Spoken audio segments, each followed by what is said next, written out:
In the quiet of a late city night, a story unfolded that would pit the word of a man with nothing against a man with a badge.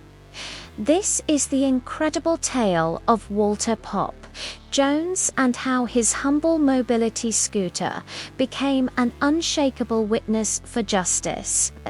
Mr. Walter Jones, a 75-year-old legally homeless black man, depended entirely on his motorized scooter. It was his legs, his storage, his connection to the world.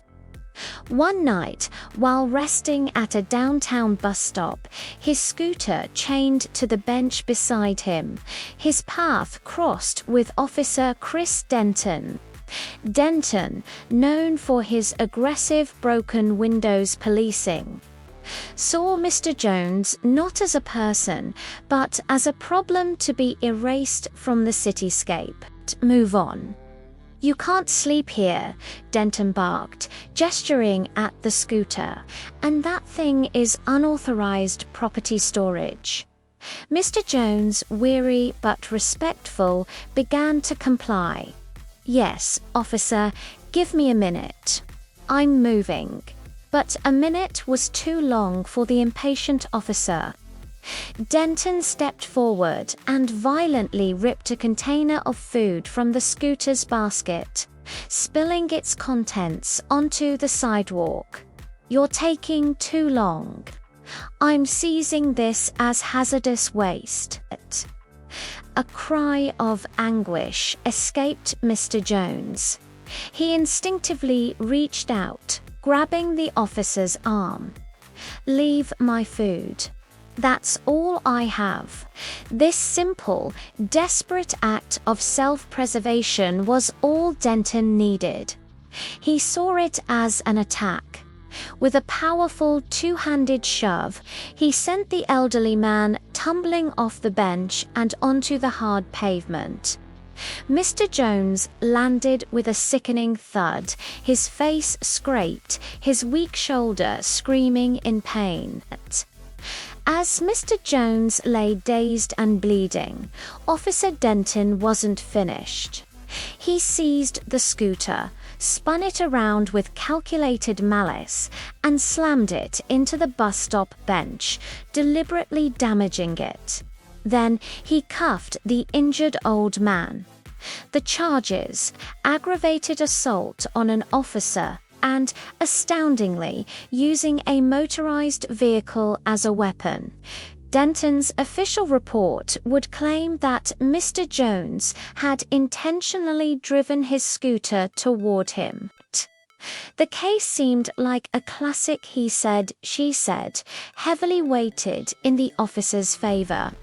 But Mr. Jones's public defender saw a glaring flaw in the narrative. How could a man use a tethered scooter as a weapon? The defense turned its attention not to eyewitnesses, but to the machine itself.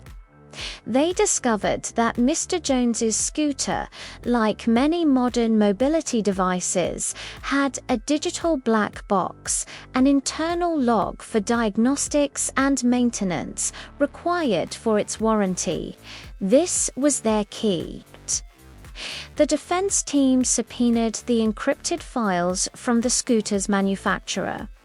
What they found was a digital bombshell.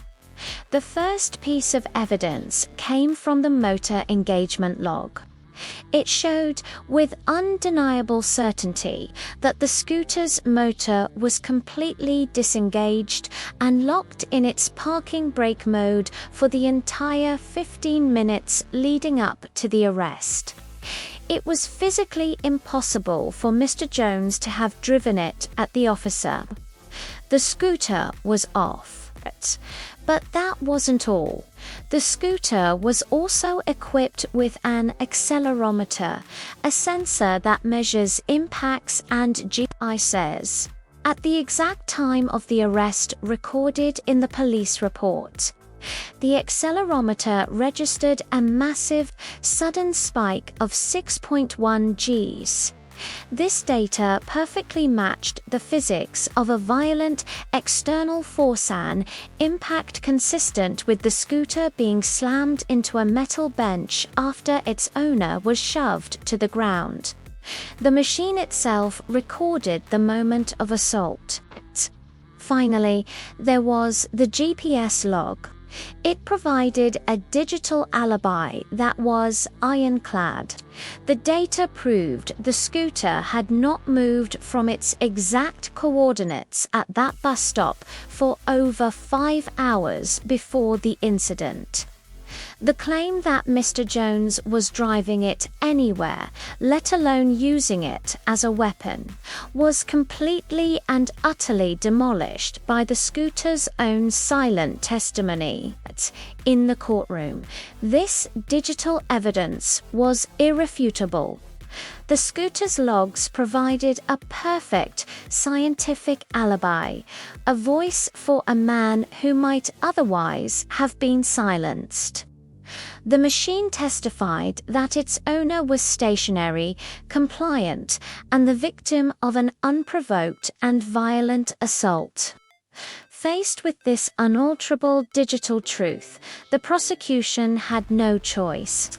The charges against Mr. Jones were immediately dropped. The story didn't end there. The very evidence that exonerated Mr. Jones became the basis for action against his attacker. Officer Chris Denton was fired for gross misconduct, felony assault, and perjury. The lies he told in his report were laid bare by a simple mobility device. Mr. Jones later received a substantial civil settlement, which he used to secure permanent, accessible housing. And yes, he bought a new scooter. He named it Justice. This case did more than just bring justice to one man. It set a powerful legal precedent. It established that the digital logs from assistive mobility devices can be treated as reliable, non-testimonial forensic evidence. This ruling now offers a new layer of protection for the elderly, the disabled, and the vulnerable against abuse and false accusations. It's a powerful reminder that in our increasingly digital world, sometimes the truth is recorded in the most unexpected of places, waiting silently to be heard. Thank you so much for watching. If you found this story as powerful as we did, please like this video and subscribe to our channel for more content that uncovers the truth. See you next time.